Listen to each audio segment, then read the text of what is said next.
Selamat pagi Bapak Ibu yang dikasihi Tuhan. Puji Tuhan, hari ini kita kembali lagi bersama-sama di dalam merenungkan firman Tuhan. Dan sebelumnya mari kita berdoa.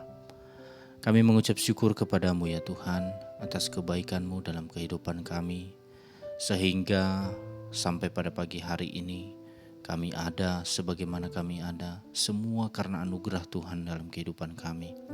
Terima kasih buat kebaikan-Mu. Dan sebelum kami melanjutkan berbagai aktivitas kami sepanjang hari ini, kami mau bersekutu dengan Tuhan. Kami mau merenungkan firman-Mu. Kiranya firman-Mu dapat memberikan kekuatan kepada setiap kami dan dapat menuntun setiap jalan kami ya Tuhan. Kami serahkan waktu ini ke dalam tangan-Mu, dalam nama Tuhan Yesus Kristus. Amin.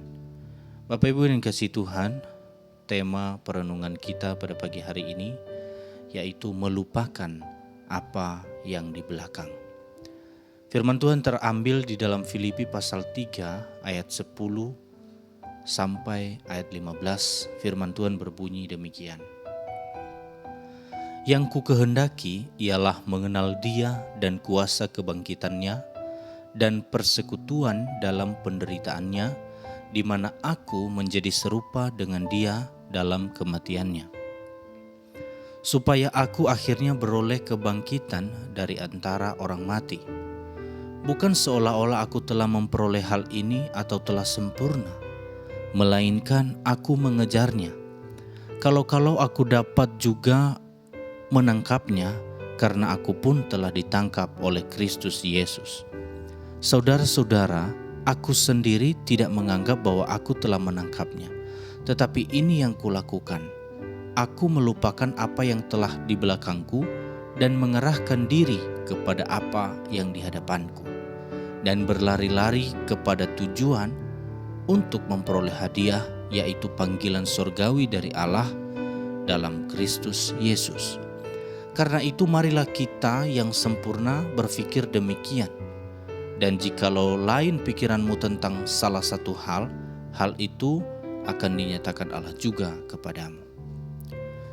Bapak Ibu yang diberkati Tuhan, menjadi pengikut Kristus merupakan sebuah keputusan yang harus sungguh-sungguh dijalani. Demikian juga bagi Rasul Paulus. Kejayaan dan kemuliaan di masa lalu tidak lagi bernilai karena pengenalan akan Kristus. Apa yang dahulu dianggap bernilai, sekarang ini menjadi sama seperti sampah. Di ayat 7 dan 8. Mengapa Paulus mengungkapkan hal ini? Dia sedang memperingatkan jemaat Filipi untuk berhati-hati terhadap anjing-anjing pekerja-pekerja yang jahat dan penyunat-penyunat yang palsu di ayat 2. Orang-orang itu menekankan hidup keagamaannya secara lahiriah semata di ayat 4. Orang-orang yang demikian melakukan ibadahnya secara ritualistik dan legalistik. Mereka perlu diwaspadai karena ada di dalam jemaat yang berpotensi menyesatkan kerohanian jemaat. Dengan memakai kesaksian hidupnya, Rasul Paulus menasehati jemaat Filipi. Dulu segala kemegahan lahiriah seperti itu dianggapnya keuntungan. Tetapi sekarang tidak. Pengenalan akan Kristus itulah yang diingininya. Bapak Ibu yang dikasihi Tuhan, nasihat ini ditulisnya dari penjara. Sekiranya Paulus tetap mengingini kejayaan dan kemuliaannya dulu, dia tidak akan ada di penjara.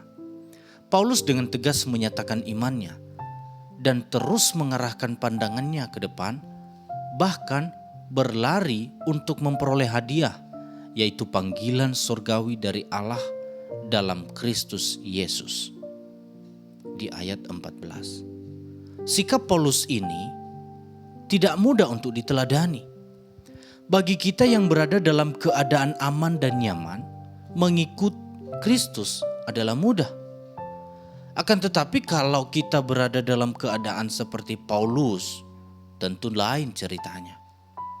Godaan untuk kembali kepada kejayaan hidup di masa lalu akan sangat besar.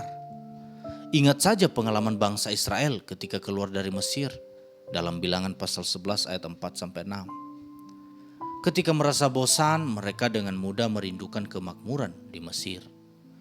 Oleh karena itu, kita perlu bertekad seperti Paulus, melupakan apa yang telah ada di belakangku, agar kita dapat fokus ke depan.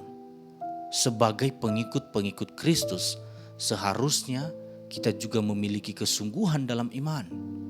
Iman yang sejati akan terlihat dalam kerinduan untuk semakin mengenal Kristus dan bertumbuh di dalamnya. Kiranya firman Tuhan pagi hari ini dapat memberkati dan menguatkan kita semua. Mari kita berdoa. Kami mengucap syukur kepadamu ya Tuhan, untuk firman Tuhan yang mengingatkan kami pada pagi hari ini bahwa kami melupakan apa yang di belakang kami. Apa yang kami anggap dulu sebagai suatu kebanggaan, sekarang kami melupakan semuanya itu dan kami berlari-lari kepada tujuan yang mulia, yaitu melayani Tuhan, melakukan kehendak Kristus. Terima kasih Tuhan buat firman-Mu, mampukan kami untuk dapat melakukannya dalam kehidupan kami sehari-hari. Kami menyerahkan segala aktivitas kami sepanjang hari ini ke dalam tangan-Mu, di dalam nama Tuhan Yesus Kristus. Haleluya. Amin.